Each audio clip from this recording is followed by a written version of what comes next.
Son témoignage est très important. Et c'est un mystère. Des choses terribles que tu n'as jamais écoutées. Elle est venue de Brazza. Elle est venue, ça fait 2 jours. Avec ses enfants, ils ont quitté Brazza, venus uniquement pour la délivrance. Et elle a été programmée de mourir aujourd'hui, là. Aujourd'hui. Et non, hier. Comment on est de minutes? C'est hier qu'on devait finir avec elle. Si elle ne venait pas, c'est fini.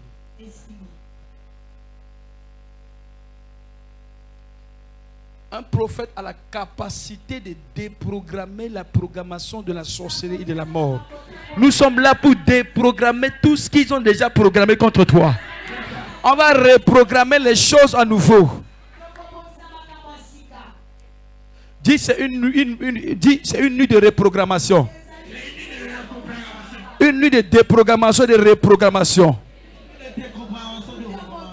Ah. Tu parles portugais ou bien c'est quoi? Balancez les mains. Merci. Merci. Ma fille. Le Saint-Esprit est sur toi. Vas-y. Cette maladie a même fait fuir mon mari. Je suis mariée officiellement. Parce que pour lui, je suis sorcière. Il y a d'autres pasteurs ou prophètes qui ont dit que c'était moi-même la sorcière et donc je suis sorcière. Et le monsieur s'est écarté avec ta sorcellerie sur Liabana. Et puis, alors, quand nous sommes rentrés à Brazza depuis septembre, ça commençait à prendre vraiment de l'ampleur. Une personne peut tomber dans la maison, c'est toute la journée, la personne ne bouge pas. Et c'était grave. Quand je parlais à mon frère qui prie ici, chaque fois il dit, j'étais toujours dit, reviens voir le prophète Gaël, tu ne veux pas. Moi j'ai dit, il y a bien d'autres prophètes à Brazzaville. Et on a plusieurs églises. Pratiquement une centaine, je peux dire. On n'a jamais trouvé de solution. Alors, pas plus tard que 2 semaines. Je ne vois pas, mais moi je voyais cet esprit planer dans la maison, venir m'appuyer à la gorge. Donc c'est un combat entre moi et cet esprit. Et il est arrivé un jour, cet esprit est rentré. J'ai commencé à me battre avec cet esprit. Cet esprit m'a emporté. J'ai perdu connaissance. Et pendant que j'ai perdu connaissance, je me suis retrouvée quelque part dans les cimetières. Et après, on commençait à me lapider dans ce cimetière. Il y avait des petits-enfants qui me lapidaient. Ces enfants-là disaient « Ndoki abimi na cimetière, ndoki, ndoki, ndoki ». Et j'ai vu une église qui était non loin de ce cimetière. Ils étaient en train d'intercéder. Ce pasteur-là est sorti de l'église jusqu'à dans ces cimetières. Il a interdit aux enfants de me lapider. Et après, j'ai demandé à un des petits qui était là.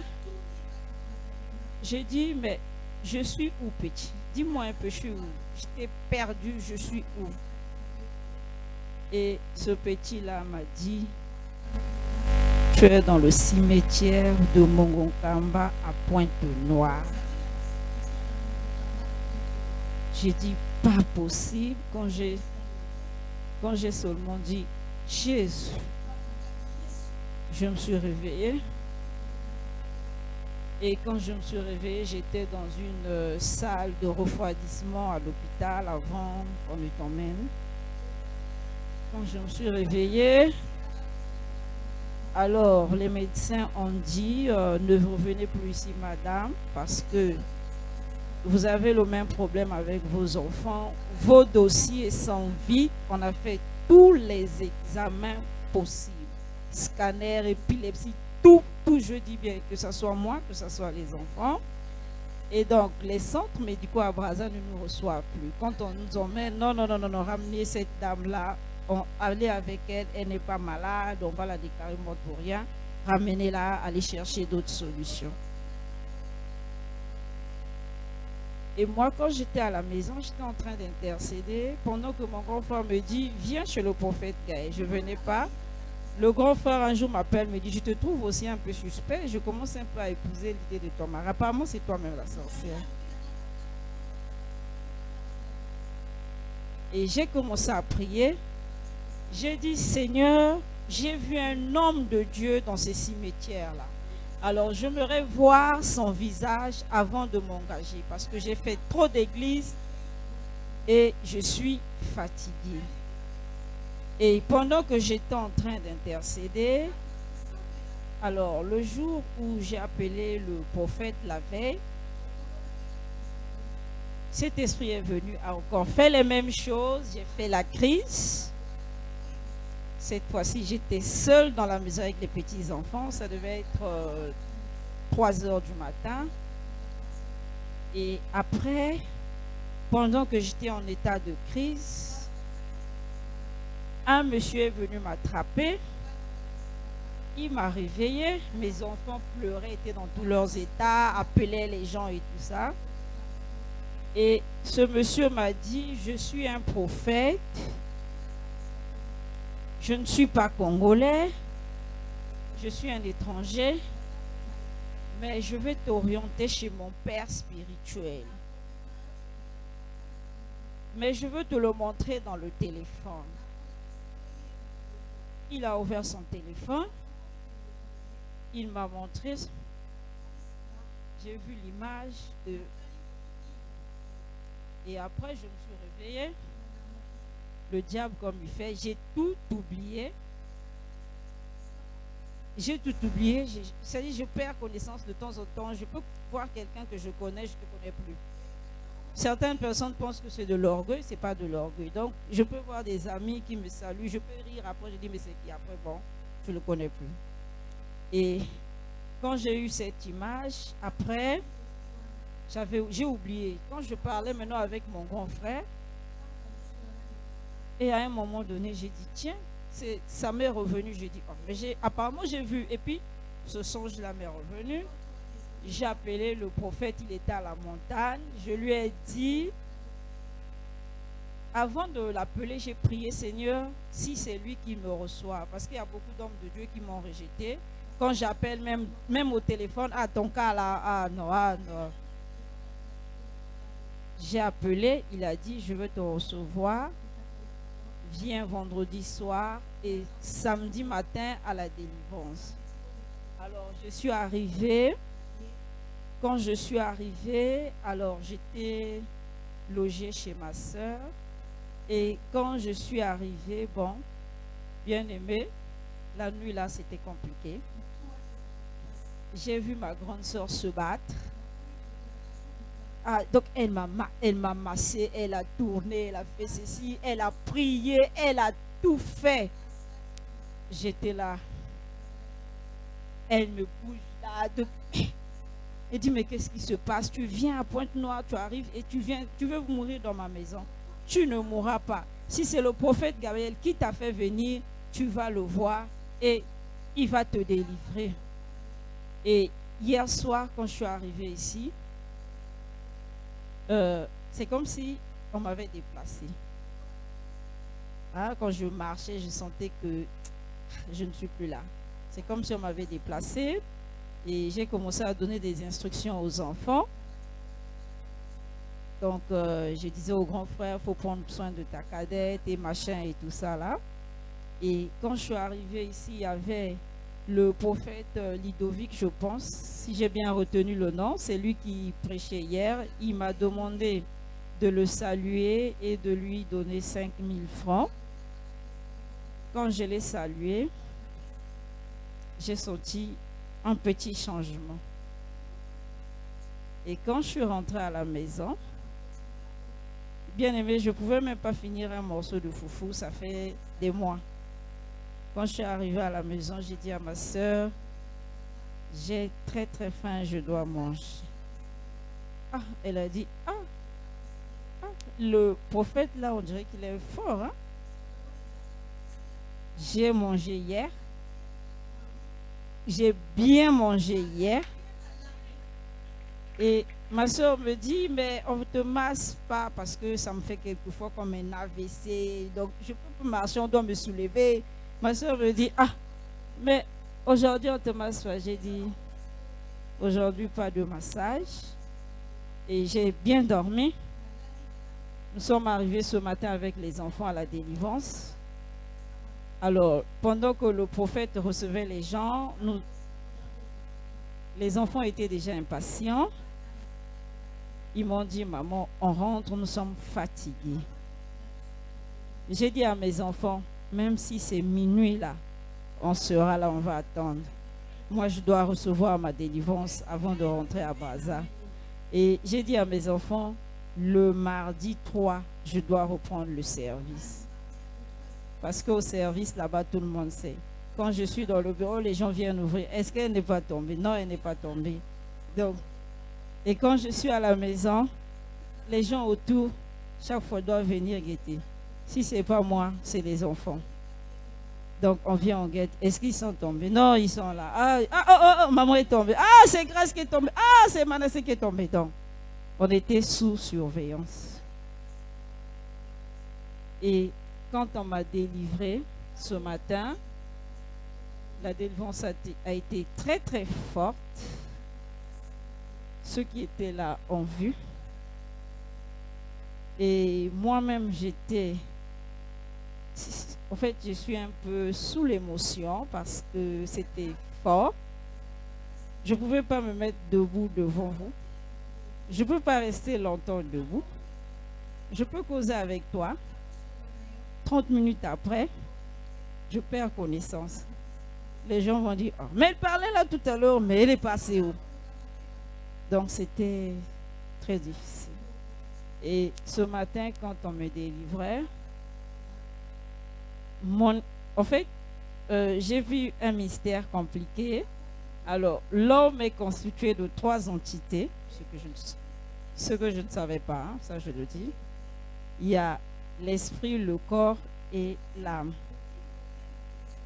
Et mon esprit était à Mongonkamba, mon âme chez le marabout, mon corps ici. Donc pendant qu'on me délivrait, je suis dans une tombe, mon esprit dans une tombe. Je me suis battue à sortir de cette tombe-là. Je ne sais pas, quand il me délivrait, là, il y a une main qui m'a sorti de cette tombe, qui m'a emmené l'esprit chez le marabout. J'ai vu ce marabout, j'ai vu sa maison. On m'a donné son nom. Donc, il m'avait mis dans une boîte. L'âme était là, l'esprit est arrivé. Il ne voulait pas libérer l'âme.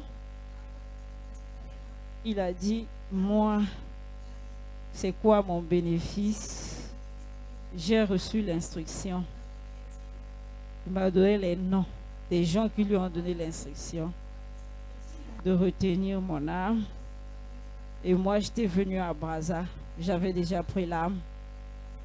Donc, il était question que tu meurs. Le cercueil est là. Je ne te libère pas. Donc, c'était chaud avec ce marabout. Et j'ai vu la main de Dieu casser, donc la boîte de ce marabout, joindre mon esprit à mon âme. En tout cas, c'était le spirituel carrément. Et cet esprit, plus l'âme associée, cherchait le corps. Je ne voyais pas mon corps.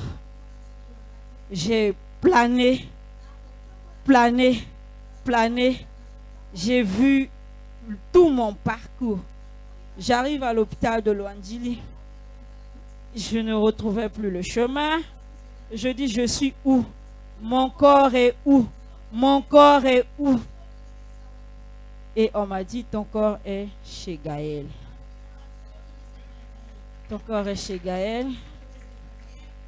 Et quand je suis arrivée, Dieu m'a montré la dimension de ce Gaël.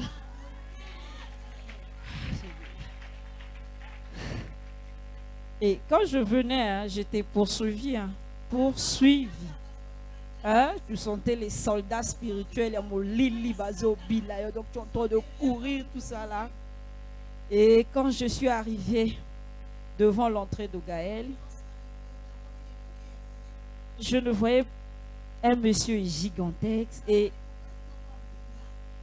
beaucoup de lumière autour. Et ce monsieur-là c'est-à-dire qu'il m'a arraché des mains des gens qui me poursuivaient là. Il a remis mon esprit et mon âme dans mon corps. Et après, je me suis réveillée. Depuis là, je ne sens plus ce que je ressentais. Et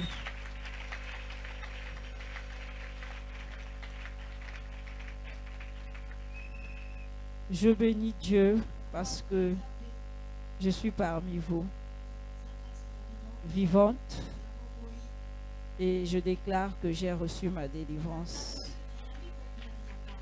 Parce que tout à l'heure, quand vous étiez en train de crier de joie, cet esprit-là commençait à me parler. Sors d'ici, sors de là. J'allais courir. J'ai dit non. J'ai un côté raisonnement qui me dit reste. C'est ta délivrance, reste. Je suis tombée en transe. Cet esprit-là voulait m'emmener dehors. Et après, il m'a dit reviens. Je vais montrer à Gaël comment je vais t'étrangler. Mon foulard que j'ai apporté pour me suer, je ne sais pas, j'ai failli m'étrangler avec. Donc, le combat a été fort. Et après, j'ai vu un petit film là, et des anges qui m'ont sorti, qui m'ont dit, aie la foi, il ne te rend plus. Et tu es totalement guéri, toi et ta famille. Je bénis Dieu. Amen.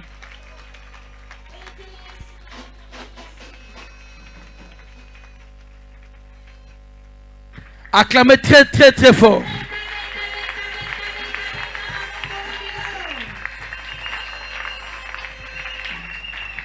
Waouh. Tu as des problèmes. Mais les gens ont des problèmes. Amen. Vous imaginez quand ça arrive 21h, la maman et les enfants ont eu peur. Qui va tomber? Chaque 21h. Chaque... Papa, j'ai une précision. Oui. Cet esprit-là nous déplaçait aussi. Tu peux dormir dans la maison. On ne va plus te trouver dans la maison. Tu seras dehors. La maison est fermée. C'est ça qui a fait fuir le mari. Comment elle dormait là, elle est venue dehors. C'était chaud. Chaud. Amen.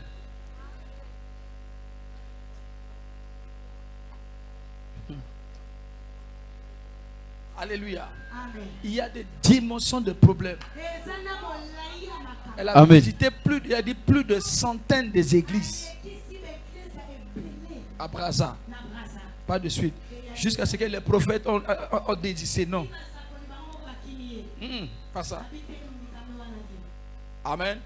Et dans la crise, on lui a montré ma photo. On a dit c'est celui qui va te délivrer. Quelle que soit la force de l'esprit, il ne peut pas aller au-delà de la parole de Jésus.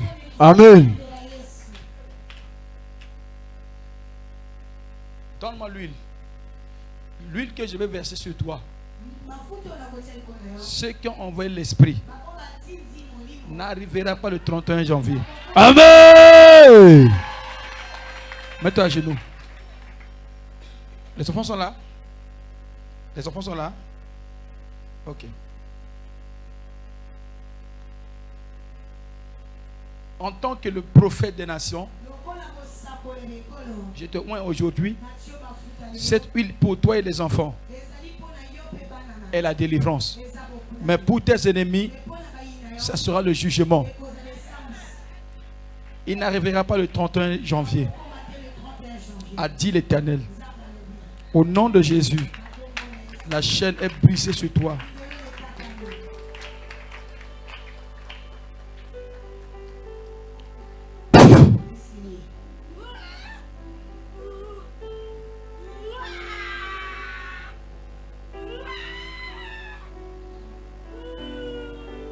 Tu as des combats, tu as des attaques, me régale le combat. Tu dors dans la maison, tu réveilles le matin, la maison fermée, tu es dehors. Les esprits deviennent physiques. Comment te tonsures pour te faire sortir dehors?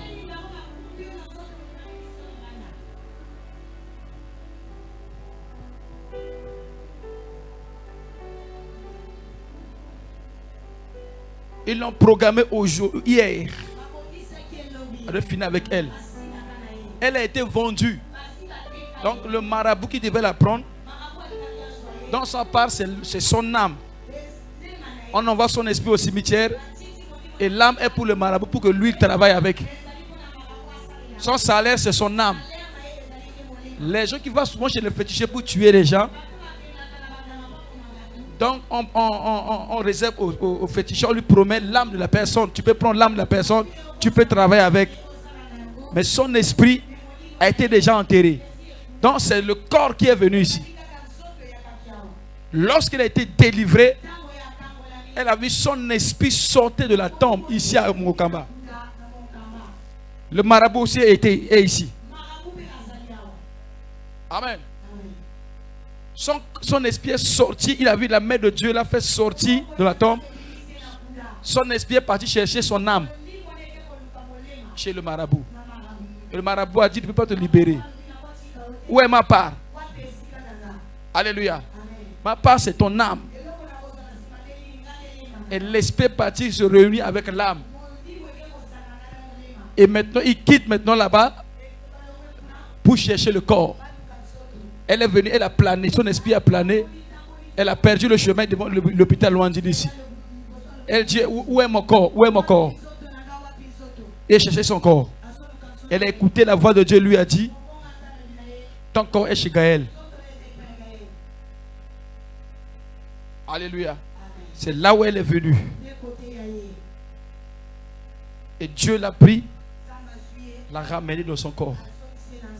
Elle s'est réveillée. C'est comme ça qu'on tue les gens. On te tue, on t'enterre avant que le corps va joindre l'esprit. La même façon, vous voyez, elle est tombée ici tout à l'heure. Pendant qu'on célébrait, elle est tombée ici. On veut la faire sortir. Les anges, elle a dit, elle a vu des anges. Il y a beaucoup d'anges ici. Ils sont venus pour le travail, pour ta délivrance. Voilà pourquoi tu dois te concentrer. On est venu déprogrammer tout ce qui a été programmé pour le 2023. Amen. Non seulement la mort, mais des problèmes. Il y a des problèmes préparés. Il y a des difficultés préparées. Il y a des maladies préparées. Il y a beaucoup de choses qui ont été préparées déjà. Ce sont des choses qui sont déjà programmées. Mais ce matin, on va déprogrammer et on va reprogrammer les choses. Amen. Je suis venu programmer le travail de quelqu'un ici. Yes. Je suis venu programmer le mariage de quelqu'un ce soir. Je suis venu programmer ta destinée, l'ouverture de ta destinée. Tu peux la mettre, dépasse ton voisin. Les anges commencent déjà à travailler. Amen. Jesus. Amen. Demain, avant de fêter, de manger, il faut préparer ta vie spirituelle. Préparer l'année d'abord. Ne sois pas pressé de courir pour rentrer à la maison. Beaucoup de gens ont couru, ils n'ont même pas prié. Ils sont au cimetière. Amen. Amen. Beaucoup sont au cimetière. Même à minuit quand on crie, hey! Va à l'hôpital. Il y a des gens qui pleurent là-bas.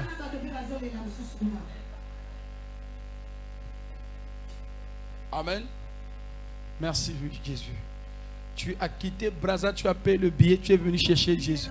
Parce que Jésus t'a montré qui doit te délivrer. Ma fille, tu témoigneras la gloire de Dieu. Tout ce que Satan a détruit, Jésus va te ramener. Amen. Jésus va te ramener ton mariage. Amen. Il va te ramener tes finances. Amen. Il t'a déjà restauré ta santé. Amen. Tout ce qui est parti est déjà restauré. Amen. Pour le salut de ton âme, tu es libre. Lève-toi. Et ce combat ne vient pas de loin. Alléluia. Comment tu peux dormir dans la maison avec des enfants? Demain, tu veux te réveiller à 4 heures. Tu sens la fraîcheur. Tu veux te réveiller. Tu es dehors.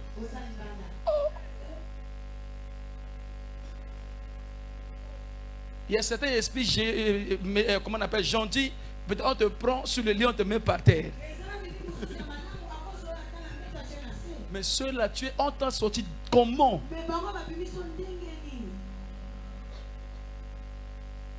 On est venu régler ce problème. Dis à ton voisin, on est venu régler ce problème ce matin. Dis à ton voisin, on est venu régler le problème de ta famille là ce matin. La même façon, ils ont fait des réunions pour programmer les choses. Nous aussi, on est en train de faire des réunions pour contrecarrer et nous ramener ce qu'ils ont envoyé.